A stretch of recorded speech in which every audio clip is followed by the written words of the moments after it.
نبی پاک صلی اللہ علیہ وسلم کی حدیث ہے مسلم میں طبرانی میں، حضور نے فرمایا آؤ میں تمہیں پچھلے زمانے کے ایک ایماندار نوخیز ولی اللہ کی بات سناؤں۔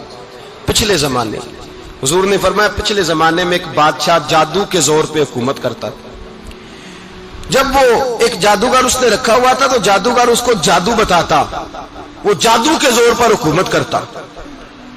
جادوگر بوڑھا ہو گیا تو کہنے لگا بادشاہ کوئی نوجوان میرے پاس بھیج دے، اب میں بوڑھا ہو گیا ہوں میرا پتہ کوئی نہیں کب مر جاؤں۔ ایک نوجوان کی ڈیوٹی لگائی، بڑا زیرک سمجھدار، اپنے رعایا میں سے چن کے جو ذہین فطرت مزاج بچہ تھا وہ اس نے لگایا۔ اللہ کے محبوب علیہ الصلوۃ والسلام فرماتے ہیں بچہ جادو سیکھنے لگا، وقت گزرنے لگا۔ بچہ جب جادو سیکھنے جاتا تو رستے میں ایک راہب بھی تھا جو انجیل جانتا تھا، وہ اللہ اللہ سکھاتا، لوگوں کو حضرت عیسیٰ علیہ السلام کی تعلیمات سے آگاہ کرتا۔ اس نے دیکھا کہ یہاں بھی لوگ اکٹھے ہیں تو وہ بچہ اس راہب کے پاس بھی اٹھنے بیٹھنے لگا۔ اب جب اس کے ساتھ اس کی گفتگو بڑھنے لگی تو اس کو باتوں میں لذت آنے لگی۔ اس نے راہب نے پوچھا کہ تو کون ہے اور کس طرح سے آیا ہے، کیا تیرا معاملہ ہے؟ اس نے کہا جی میں جادو سیکھنے جاتا ہوں، آپ کی باتیں مجھے بڑی اچھی لگتی ہیں۔ اس نے کہا دین سیکھ، جادو سیکھنے والے کافر ہو جاتے ہیں، قرآن و حدیث سیکھنے والوں کو اللہ کامل ایمان عطا فرماتا ہے۔ فرمایا یہ سیکھ۔ بچہ بیٹھنے لگا، اس کے پاس آنے لگا، باتیں دل میں گھر کرنے لگی۔ ایک وقت آیا کہ مسلمان ہو گیا، اور مسلمان کیسے ہوا؟ بچہ کہتا ہے میں تجربہ کر کے ہوا۔ اب میں تھوڑا سا وقت جادوگر کے پاس بھی جاتا اور باقی سارا وقت وہاں بیٹھتا۔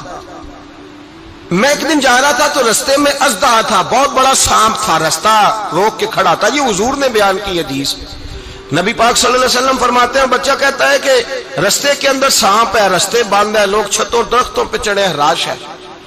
کہتے چھوٹا سا روڑا میں نے اٹھایا تو میں نے کہا اللہ اگر جادوگر سچا ہے تو اسے مار دے۔ چھوٹا سا روڑا میں نے پھینکا، اژدہا کوئی نہ مرا۔ پھر چھوٹا روڑا اٹھایا، میں نے کہا اللہ اگر وہ عالم سچا ہے تو اسے مار دے۔ اب جب میں نے روڑا مارا تو اژدہا مر گیا۔ میرے اندر سے گواہی آئی نہیں دین کی باتیں سچی ہیں، نہیں قرآن کی باتیں اسلام سمجھانے کے لیے عرض کر رہا ہوں، اگرچہ اس دور میں انجیل تھی، اللہ رسول کی باتیں اچھی ہیں۔ کہتے میں مسلمان ہو گیا، اب میں نے راہب کے پاس ہی رہنا شروع کر دیا، جادوگر کے پاس چھوڑ دیا اس بچے نے آنا۔ بادشاہ پوچھتا کہاں زیادہ وقت گزارتے ہو تو وہ بات گول کر دیتا، وقت تیزی سے بڑھنے لگا۔ اللہ نے اس نوجوان میں طاقت پیدا کر دی، اب وہ اس کے اندر نا اللہ نے توانائی روحانیت پیدا کر دی، ابھی جوان ہے، 14-15 سال عمر ہے۔ اللہ نے اب جو بیمار بھی آتا وہ دعا کرتا تو اللہ صحت عطا کر دیتا، جو بھی آتا۔ بادشاہ کا ایک درباری تھا، بادشاہ کو پنکھا جلتا تھا، وہ اندھا ہو گیا، کوئی ایسی تکلیف آئی کہ نابینا ہو گیا، بڑے علاج کرائے شفا نہیں ہوئی۔ کسی نے اس بچے کا پتہ بتایا کانوں میں، اس کے پاس گیا تو بچہ کہنے لگا شفا تو ہو جائے گی پر کلمہ پڑھنا پڑے گا، مسلمان ہونا پڑے گا، جس پیغمبر کا میں غلام ہوں تجھے بھی بننا پڑے گا، دین پہ عمل کرنا پڑے گا، اللہ شفا دیتا ہے۔ اس نے کہا تو مجھے کلمہ پڑھا، مجھے شفا دے، میں تیار ہوں۔ اس نے کہا شفا تو اللہ دیتا ہے۔ اس نے اللہ تبارک و تعالیٰ کا ذکر کر کے دعا مانگی، یہ مسلم شریف میں حدیث ہے، طبرانی میں موجود ہے۔ اللہ نے اسے شفا دی، اس نے کلمہ پڑھنا شروع کر دیا۔ یہاں ایک نقطہ لکھا ہے ہمارے علماء نے، کہتے ہیں جب اللہ ولایت عطا کرتا ہے نا تو یہ سفید بالوں والے کا حصہ نہیں ہوتی۔ اگر جوانی میں کوئی آدمی توبہ کر کے تصوف کے رستے پہ چلتا ہے تو سب سے زیادہ ولایت اللہ اسے عطا فرماتا ہے، سب سے زیادہ ولایت اس کے پاس ہوتی ہے۔ ابھی اس کے بال کالے ہیں، چڑھتی جوانی ہے، دعا کی تو اللہ نے، اور حدیث پاک میں موجود ہے کوڑے آتے تو شفا یاب ہو جاتے، اندھے آتے تو شفا یاب، برس والے آتے تو اللہ سے دے، جوان ہے۔ بادشاہ کے پاس وہ واپس گیا، وہ جو آدمی جس کی آنکھیں ٹھیک ہوئی تھی۔ بادشاہ نے پوچھا کہ کیسے شفا ملی؟ تو کہنے لگا میرے رب نے شفا دی ہے۔ بادشاہ سجدے کراتا تھا، اپنے آپ کو منواتا تھا معاذ اللہ، کہنے لگا میرے علاوہ کون رب ہے؟ اس نے کہا وہی رب ہے جس نے تجھے پیدا کیا ہے، اور وہی رب ہے جس نے مجھے اندھے کو آنکھیں دی ہیں، وہی ہے میرا مالک۔ کہا اچھا تو مجھے نہیں مانتا؟ کہا نہیں میں اپنے رب کو مانتا ہوں۔ بادشاہ نے اسے سزا دی، ستایا، اس نے بچے کا پتہ بتایا، پھر بچے کو بلا کے ستایا تو اس راہب کا پتہ بتایا، راہب بھی قتل ہو گیا، نابینا بھی قتل ہو گیا۔ بادشاہ نے کہا سپاہیوں سے اس بچے کو لے جاؤ اور پہاڑ کی چوٹی پہ جا کے نیچے پھینکو تاکہ مر جائے. بچہ پہاڑ کی چوٹی پہ گیا تو ہاتھ اٹھا کے کہنے لگا یا اللہ میرے لیے نہیں اپنے لیے، میرے لیے نہیں اپنے لیے انہیں اپنی قدرت کے جلوے دکھا.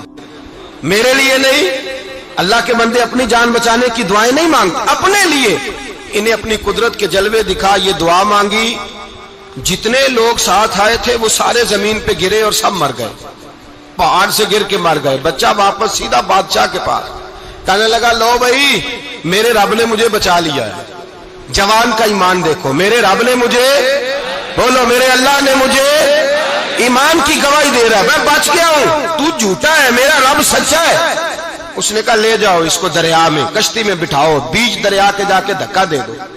بیٹھے کشتی میں، دریا کے بیچ گئے، اور جب جا کے وہاں اس کو دھکا دینے لگے تو اس نے کہا اللہ میرے لیے نہیں اپنے لیے انہیں اپنی قدرت کے جلوے دکھا. بس ایک طوفان سا آیا، جتنے سپاہی ساتھ آئے تھے ڈوب کے مر گئے.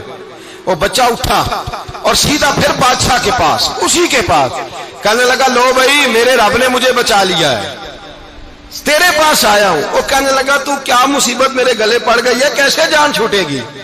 تو بچہ کہنے لگا اگر تو مجھے باندھے درخت کے ساتھ اور سارے ملک کو بلائے، لوگوں کو اکٹھا کرے، پھر تو مجھے تیر مارنا، میں تجھے بتاؤں گا کیسے مارنا ہے، میں مر جاؤں گا. اللہ کا بندہ نوجوان ایمان دیکھو، مرنے کے طریقے بتا رہا ہے، میں تجھے بتاؤں گا میں کیسے مروں گا. یہ بات کہی، بادشاہ نے سارا مجمع جمع کیا، ملک سارا باہر آ گیا، درخت کے ساتھ باندھ دیا. کہنے لگا بھائی لوگوں یہ مجھے مارنا چاہتا تھا، مار نہیں سکا، اب میں اسے بتانے لگا ہوں کہ میں کیسے مروں گا.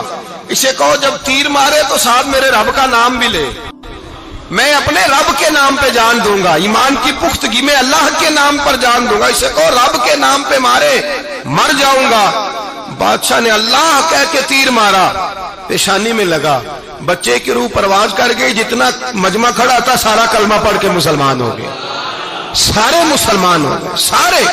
میرے رسول پاک سید عالم صلی اللہ علیہ وسلم نے نوجوانوں کو بتایا جب تمہارے اندر ایمان کی قوت آئے گی تو اللہ تمہاری مدد کرے گا. فرمایا وہ نوخیز ولی تھا، ابھی جوان رانا تھا، ابھی اس کی پیشانی پر جوانی کے آثار تھے، لیکن اس نے اللہ کو راضی کیا، رب کریم کو راضی. ولایت کا مطلب بڑھاپا نہیں، ولایت کا مطلب وہ نہیں کہ جب بڑا لمبا وقت گزر جائے تو پھر آدمی آئے کہ نہیں اب کیا کرنا ہے، اب مسجد ہی ہے، اب تو اس کے علاوہ گزارا ہی کوئی نہیں. تو اس وقت کا آنا اللہ کی بارگاہ میں قبول تو ہے، لیکن شاباشی اسی کو ملتی ہے جو جوانی کا وقت آئے، جو عین اس وقت آئے جو وقت میرے رسول پاک علیہ السلام کے غلام عبداللہ ابن عمر، حضرت عبداللہ ابن عمر رضی اللہ تعالیٰ عنہ فرماتے ہیں کہ میں نکلا، مجھے سفر کے لیے جانا تھا، تو تھوڑی سی کھجوریں، تھوڑا سا سرکہ، ایک شہد کی بوتل، چیزیں میں نے سفر کے لیے ساتھ رکھ لی. میں جب مدینے سے باہر صحرا میں نکلا نا تو رمضان نہیں تھا، غیر رمضان تھا.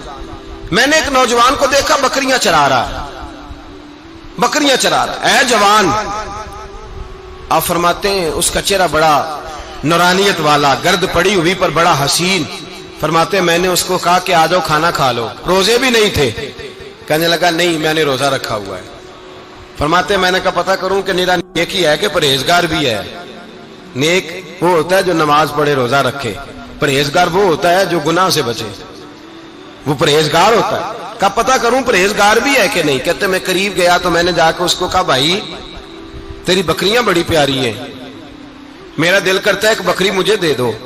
کہتے وہ جوان، غربت بھی، پریشانی بھی، پر دامان توکل کی یہ خوبی ہے کہ اس پر پابند لگے ہوتے ہیں، دھبے نہیں ہوتے. غربت ہے. کہا جناب ایک بکری دے دو. آنے لگا جناب بکریاں میری نہیں، بکریوں کا مالک کوئی اور ہے. کہتے میں نے آزمانے کے لیے کہا کہ بکریوں کے مالک کو کہنا ایک بکری بھیڑیا لے گیا ہے، کہہ دینا بھیڑیا لے گیا ہے. تو کہتے اس نے میری طرف دیکھا، گرد سے اس کے بال اٹے ہوئے، آنکھوں میں روشنی، چہرے پہ اطمینان، لب و لہجے میں ایمان کی طاقت. نوجوان کہنے لگا حضور بکریوں کے مالک کو تو کہہ دوں گا بھیڑیا لے گیا ہے، جب عرش کا مالک پوچھے گا تو کیا جواب دوں گا، اللہ کو کیا جواب دوں گا. کہتے ہیں میں کانپنے لگا اس کی بات سن کے. واپس آیا، جو کام نکلا تھا وہ چھوڑا، واپس لوٹ آیا. میں نے پتا کیا کس کا غلام ہے، پتا چلا فلاں آدمی کا ہے. کہتے میں نے پہلے غلام خریدا، پھر پتا کیا تیرے پاس بکریاں کتنی ہیں، اس نے کہا 400. کہتے میں نے مالک سے ساری بکریاں خریدی، پھر غلام کو بلایا، پھر وہ بکریاں تحفے میں دی، تحفے میں۔ کہنے لگا حضور یہ سارا کچھ مجھے کیسے ملا؟ میں نے کہا تیرا ایمان بڑا پختہ تھا تو میرے رب نے تجھے انعام عطا فرمایا ہے۔